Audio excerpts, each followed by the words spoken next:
Bonjour et bienvenue, voici notre tour d'horizon économique, géopolitique et boursier. Nous sommes le mercredi 1er juillet.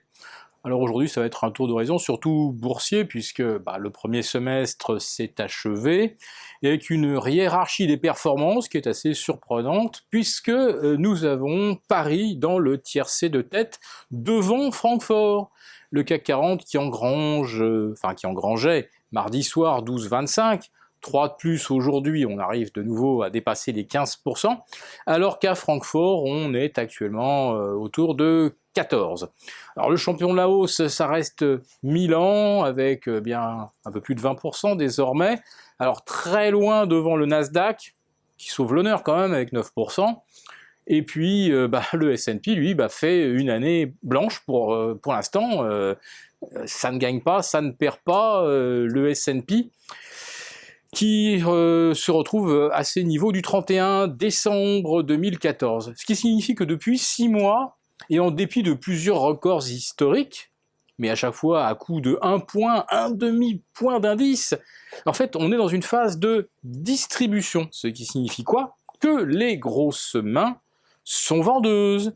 Alors évidemment, chaque fois qu'il y a un discours optimiste à tenir pour susciter une nouvelle vague d'achat, est évident que les grosses mains prétendent que le marché a encore du potentiel, qu'il n'y a aucune raison de vendre, mais c'est bien ce qu'ils font, car s'ils ne le faisaient pas naturellement, on aurait 10-15% de progression également pour les indices US depuis le début de l'année, parce que la hausse des taux prévue pour septembre, elle est déjà en grande partie pricée.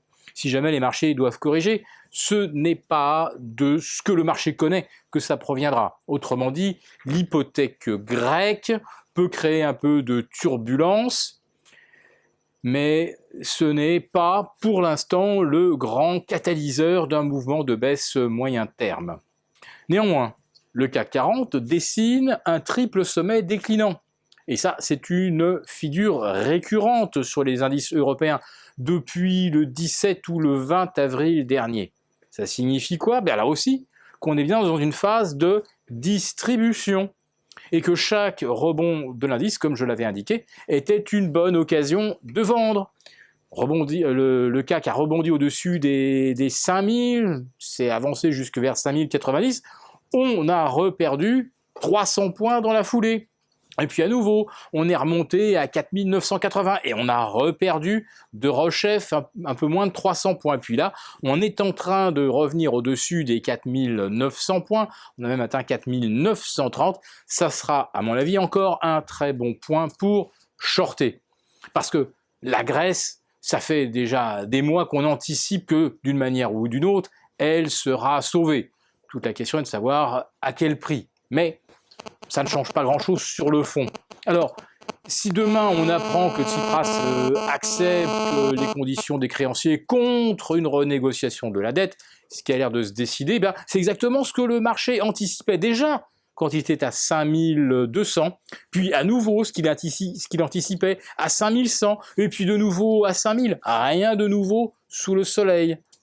Sauf que, chaque fois le marché rebondit moins haut, donc c'est bien un signal plutôt baissier. Puis le moment où on franchira la ligne d'horizon, alors bon, à Paris c'est facile, c'est 4008, sur l'Eurostoxx, on va dire que c'est 3004, si on franchit ce seuil, on aura la grosse correction moyen terme.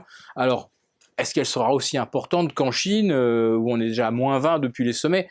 C'est pas sûr à 100% pour l'été. En revanche, l'automne pourrait être beaucoup plus compliqué. Nous aurons le temps de vous expliquer pourquoi. Mais, immédiatement, l'un des marchés, aujourd'hui, les plus dangereux, les plus difficiles à travailler, c'est le marché obligataire. Alors oui, pas les Bunds, pas les OAT, pas les T-bonds US où il y a encore de la liquidité.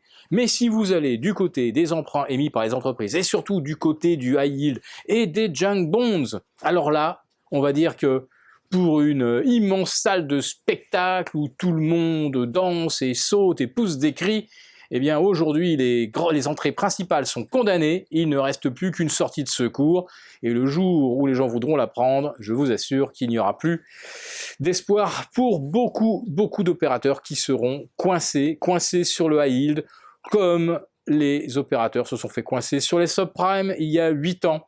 À l'époque déjà, on nous disait, oui, c'est vrai, les subprimes c'est risqué, mais aujourd'hui, il n'y a pas meilleur rendement. Et puis de toute façon, il n'y a pas de raison que la bulle immobilière explose, ça va continuer de monter. Aujourd'hui, pourquoi achète-t-on du high yield? Ah ben, parce que la BCE nous garantit qu'il n'y aura pas d'accident. Est-ce que vous pensez vraiment qu'en 2008, les banques centrales n'auraient pas fait tout leur possible pour qu'il n'y ait pas l'accident Lehman? Donc attention, ça partira du high yield et ça contaminera tout le reste à une vitesse prodigieuse. Donc le CAC 40 à 4930, 4950, profitez-en à nouveau pour vous alléger.